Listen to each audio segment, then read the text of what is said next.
ધોરણ 10 સામાજિક વિજ્ઞાન ભાવ વધારો અને ગ્રાહક જાગૃતિમાં છેલ્લે આપણે મુદ્દો જોયો તો તોલમાપ અને ચીજ વસ્તુઓની શુદ્ધતાને પ્રમાણિત કરતા તંત્ર વિશે જોવાનું છે. શરૂઆત કરીએ આપણે.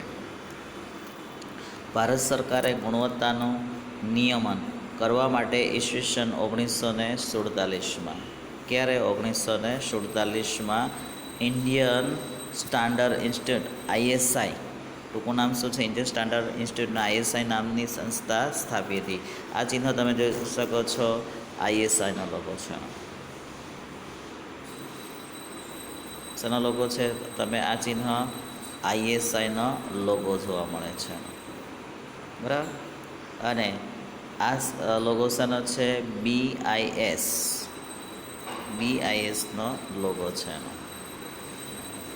જે પાછળથી 1986માં બ્યુરો ઓફ ઇન્ડિયા સ્ટાન્ડર્ડ્સના નામે અને બ્યુરો ઓફ ઇન્ડિયા નામે એનું ટૂંકું નામ શું છે? BIS તરીકે ઓળખાય છે, જે યોગ્ય ગુણવત્તા ધરાવતા વિવિધ ઉત્પાદકો ISI માર્કો ઉત્પાદકીય ઉપકરણો માટે વાપરવાની છૂટ આપે છે.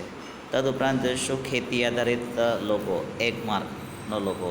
આજે તમે જોઈ રહ્યા છો, ભારત સરકાર ખેતી માટેનો જે લોગો છે, ખેતી આધારિત વસ્તુઓ, વન્ય પેદાશો, બાગાયતી અને પશુ પેદાશોની ગુણવત્તાના માનકવી એક માર્ક લગાડતો કાયદો ખેતીવાડી ઉત્પન્ન બજાર કાયદો 1937માં થયો હતો. ભારત સરકારના માર્કેટિંગ ઇન્ટેલિજન્સ સંસ્થા DMI દ્વારા એક માર્ક વાપરવાનો પરવાનો આપવામાં આવે છે. જો ગ્રાહકો માર્કા સંબંધી શંકા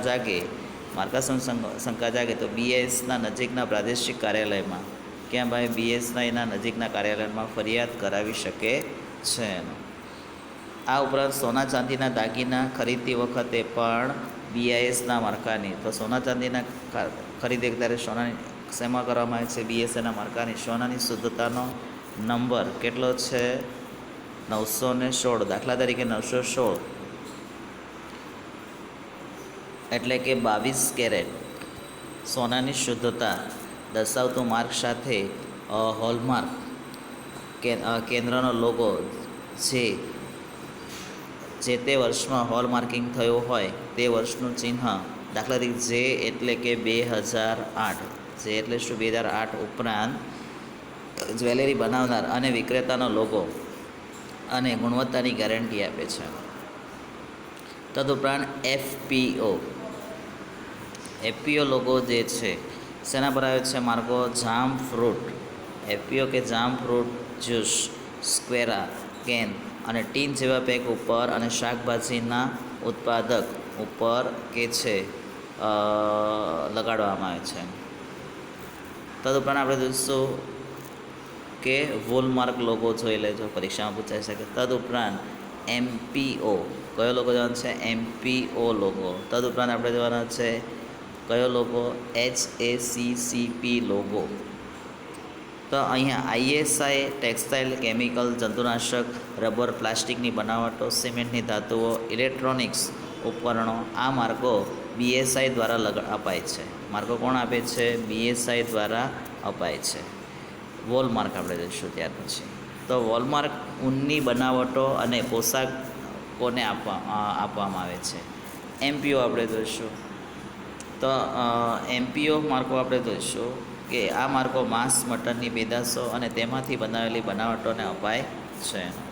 તદુપરાંત આગળનો માર્કો જોઈશું HACCP.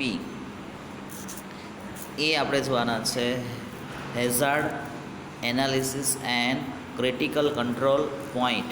માર્કો પ્રક્રિયા દ્વારા તૈયાર કરેલા ખોરાકના ઉત્પાદનોને BIS દ્વારા કોણ આપે છે? BIS દ્વારા અપાય છે. કોણ આપે છે? BIS દ્વારા એનો અપાય છે. તદુપરાંત આપણે આગળ જોઈશું કે ઇકો એમાં માર્કો સાબુ, ડિટર્જન્ટ, કાગળ,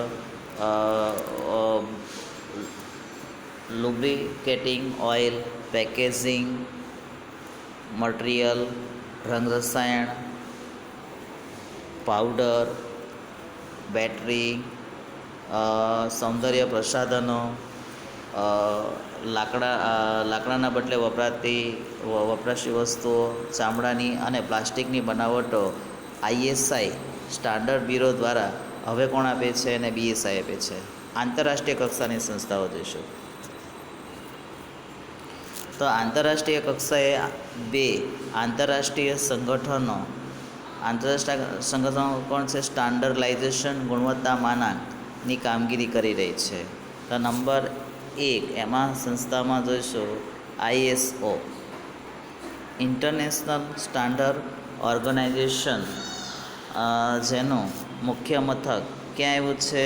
જીનીવામાં આવેલું છે, જેની સ્થાપના 1947માં થઈ હતી. ક્યારે થઈ હતી? 1947માં. જેનું કાર્ય આંતરરાષ્ટ્રીય સમજૂતી અનુસાર આંતરરાષ્ટ્રીય ગુણવત્તા પ્રમાણપત્ર ઉત્પાદન એકમોને આ સંસ્થાઓને આપવામાં આવે છે. જ્યારે ISO આપણે જોઈશું 14000 શ્રેણી. ISO કેટલી? 14000 શ્રેણી પર્યાવરણ વ્યવસ્થાપન પદ્ધતિ માટે ઇન્ટરનેશનલ ઓર્ગેનાઇઝેશન દ્વારા આપવામાં આવે છે, જે ઉચ્ચ ગુણવત્તા ધરાવતી ઓફિસો અને સંસ્થાઓનું હોવાનું પ્રમાણપત્ર છે. તો તમે અહીંયા જોઈ શકો છો કે અહીંયા ઇકોનું બતાવ્યું છે અને ISOનું ચિત્ર બતાવ્યું છે. ત્યાર પછી કોટેક્સ કયું થવાનું છે? કોડેક્સ એલિમેન્ટરીસ કમિશન ખોરાકને લગતો આંતરરાષ્ટ્રીય CSC કમિશન, જેમાં આંતરરાષ્ટ્રીય ખાદ્ય પદાર્થોનું પ્રમાણિત કરવાનું કાર્ય કરે છે. આ કમિશનની સ્થાપના 1963માં. ત્યારે 1963માં ખાદ્ય ખેતી સંગઠન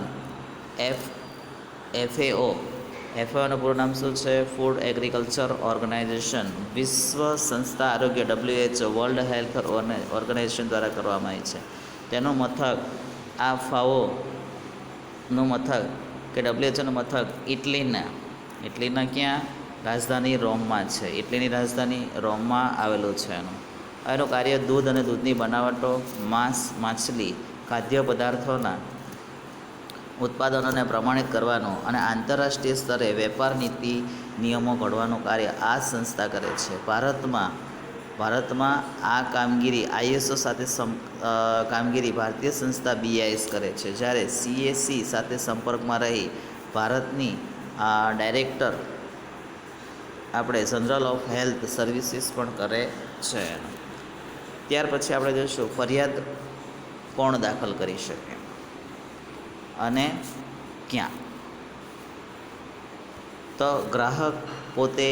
નંબર 2 કેન્દ્ર, રાજ્ય સરકાર અથવા કેન્દ્ર શાસિત પ્રદેશોની સરકાર.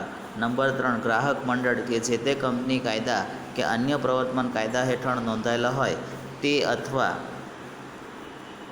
4 એક કે તેથી વધુ ગ્રાહકો વતી પ્રતિનિધિત્વ સ્વરૂપે ગ્રાહક કે જેમાં બધા ગ્રાહકોનું સમાન હિત હોય તે, અથવા 5 કોઈપણ માલ કે ચીજવસ્તુ કે સેવાની ખરીદનારની સંમતિથી ઉપયોગ કરનારા કુટુંબનો કોઈપણ સભ્ય માલ કે સેવામાં તૂટ કે ખામી બદલ થયેલી નુકસાન સામે ફરિયાદ કરી શકે છે. જો ઉત્પાદક કે વિક્રેતા ગ્રાહકની સાચી, યોગ્ય અને સ્પષ્ટ ફરિયાદનું નિરાકરણ માટે પહેલ ન બતાવે કે તૈયારી ન બતાવે, ત્યારે ભોગ બનનાર ગ્રાહક કે તેના કુટુંબના સભ્ય દ્વારા સ્થાનિક જિલ્લાભરોમાં રાજ્ય કમિશન, રાષ્ટ્રીય કમિશનમાં કેસ કરીને સ્થાનિક પુરવઠા કચેરી, તોલમાપ વિજ્ઞાન અને ગ્રાહક કચેરી, ગ્રાહક મંડળો, કલેક્ટર કચેરીમાં ફરિયાદ કરી શકે છે. જ્યારે માલ કે સેવામાં ત્રુટિ કે ખામી જણાય ત્યારે અથવા કરાર હેઠળ કાયદા હેઠળ જેનું પાલન કરવું જરૂરી હોય તે કાર્ય કરવાની રીતમાં રહેલી અપૂર્ણતા કે ખામી સેવામાં ઉણપ ગણાય.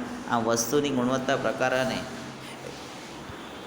શુદ્ધતા, વજન સંબંધી ઘટ કે ઉણપ જણાય, ઉણપ બદલ ગ્રાહક ફરિયાદ કરી શકે છે. ફરિયાદ સી રીતે કરી શકે?